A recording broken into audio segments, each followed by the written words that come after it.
یہ 1 سال پہلے کی بات ہے۔ سورج غروب ہونے والا تھا۔ میرے بیٹے اور پوتے اس روز کسی تقریب کے سلسلے میں جلال آباد گئے ہوئے تھے اور میں یہاں تنہا تھا۔ اس علاقے میں سورج غروب ہونے کا منظر بہت ہی حسین ہوتا ہے اور میں اسے بڑے شوق سے دیکھنے کا عادی رہا ہوں۔ چنانچہ ٹہلتا ٹہلتا میں اپنے مکان سے ذرا دور اس سڑک پر نکل آیا جو سیدھی جلال آباد کو جاتی ہے۔ ابھی میں سورج کے ڈوبنے کے حسین منظر میں ہی گم تھا کہ میں نے کچھ فاصلے پر گھوڑوں کے دوڑانے کی آواز سنی۔ ہر آن بڑھتے ہوئے اندھیرے میں مجھے ایک شاندار گھوڑا گاڑی آتی ہوئی دکھائی دی جو اسی سڑک پر آ رہی تھی۔ اس میں سیاہ رنگ کے 2 قداور اور بے حد قیمتی گھوڑے جتے ہوئے تھے۔ گاڑی کا رنگ بھی سیاہ تھا۔ دیکھتے ہی دیکھتے گاڑی میرے قریب آ کر رک گئی۔ گھوڑے پسینے میں نہا رہے تھے اور پتہ چلتا تھا کہ بہت دور سے آ رہے ہیں۔ کوچبان کی نشست گاہ پر سیاہ لبادہ پہنے، ہاتھوں میں لمبا سا چابک تھامے ایک ادھیڑ اور بھاری جسم کا مضبوط آدمی تھا۔ وہ چھلانگ لگا کر نیچے اترا۔ پہلے اس نے گھوڑوں کی پشت پر ہاتھ پھیرا۔ میں نے دیکھا کہ گھوڑے نامعلوم دہشت سے کانپ رہے ہیں۔ پھر اس کوچبان نے گاڑی کا دروازہ کھول کر ہاتھ اندر بڑھایا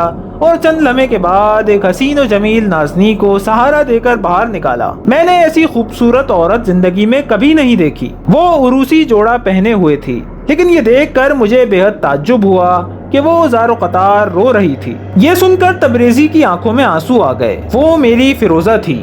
مجھے معاف کر دینا فیروزہ، میں نے تم پر بڑا ظلم کیا ہے۔ کیا وہ لڑکی آپ کی کوئی عزیز یا بیٹی تھی؟ بوڑھے زیغم نے پوچھا۔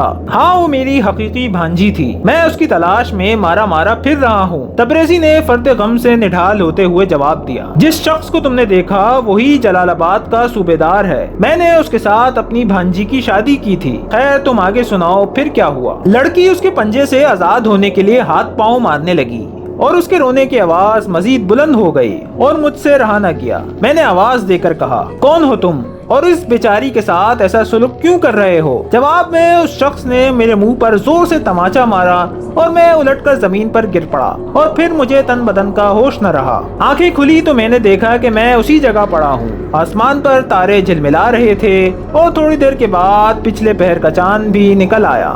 میں نے گردن گھما کر دائیں بائیں دیکھا۔ آپ لوگ میری حیرت کا اندازہ نہیں کر سکتے جب میں نے سیاہ گاڑی اور دونوں گھوڑوں کو اسی مقام پر کھڑے ہوئے پایا۔ خدا جانے وہ پرسرار کوچبان اس معصوم صرف لڑکی کو لے کر کہاں غائب ہو گیا تھا۔ اس کے تماچے کی ضرب سے میری گردن اور جبڑا بری طرح دکھ رہا تھا۔ قصہ مختصر، میں اٹھ کر گاڑی کے قریب گیا اور کھلے دروازے سے اندر جھانکا۔ اس میں کوئی نہ تھا۔ پھر میں نے گھوڑوں کی باگ پکڑی اور انہیں گاڑی سمیت اپنے مکان پر لے آیا۔ یہ ہے وہ داستان۔ آپ نے گھوڑے صحن میں بندھے دیکھے تھے، گاڑی بھی وہیں موجود ہے۔ وہ دن ہے اور آج کا دن میں اس شخص کا منتظر ہوں جو اپنی گاڑی اور گھوڑے چھوڑ کر نہ جانے کہاں چلا گیا۔ میرے بیٹے اور پوتے واپس آئے تو میں نے انہیں سارا قصہ سنایا۔ انہوں نے میلوں تک ایک ایک کھنڈر اور ایک ایک کونا کترا دیکھا، لیکن اس لڑکی کا کچھ بھی پتہ نہ چلا۔ نہ جانے وہ اسے گھسیٹ کر کہاں لے گیا تھا۔ اس داستان نے تبریزی اور نادر جماں دونوں پر عجیب اثر کیا۔ ایک کی آنکھیں تر تھیں اور دوسرے کی خشک۔ ایک فیروزہ کا سب کچھ تھا اور دوسرا کچھ بھی نہیں۔ ایک کا غم ظاہری تھا تو دوسرے کا باطنی۔ جب وہ واپس عالیشان حویلی میں واپس آئے تو ان کی حالت مردوں سے بھی بدتر تھی۔ اس سفر میں تبریزی پر یہ حقیقت بھی منکشف ہوئی کہ نادر جماں کے تصورات اور خیالات پر کس کی حکمرانی تھی۔ کئی مہینے مزید بیت گئے۔ تبریزی اپنی بھانجی اور اس کے پرسرار شوہر کی تلاش میں آئے دن مارا مارا پھرتا رہا، لیکن اسے ان کا کہیں بھی سراغ نہ ملا۔ تلاش کی ہر ایسی مہم میں نادر جماں اس کا رفیق ہوتا تھا۔ سردیوں کے دن تھے۔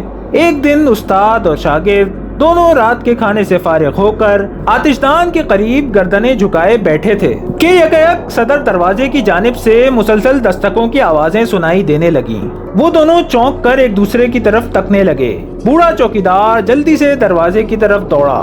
یہ دونوں بھی کمرے سے نکل کر حویلی کے صحن میں آ گئے۔ دستکیں برابر جاری رہیں۔ جو ہی چھوٹا دروازہ کھلا، کوئی اندر آیا اور تبریزی اور نادر جماں دونوں کی نگاہیں بیک وقت آنے والے پر پڑیں اور ان کے بدن میں خون کی گردش تیز ہو گئی۔ یہ فیروزہ تھی۔ اس کا لباس پھٹا ہوا تھا اور جا بجا چیتھڑے لٹک رہے تھے۔ پھول سا چہرہ مرجھا چکا تھا، آنکھیں زرد اور اندر کو دھنسی ہوئی تھی۔ وہ دھڑام سے فرش پر گری اور بے ہوش ہو گئی۔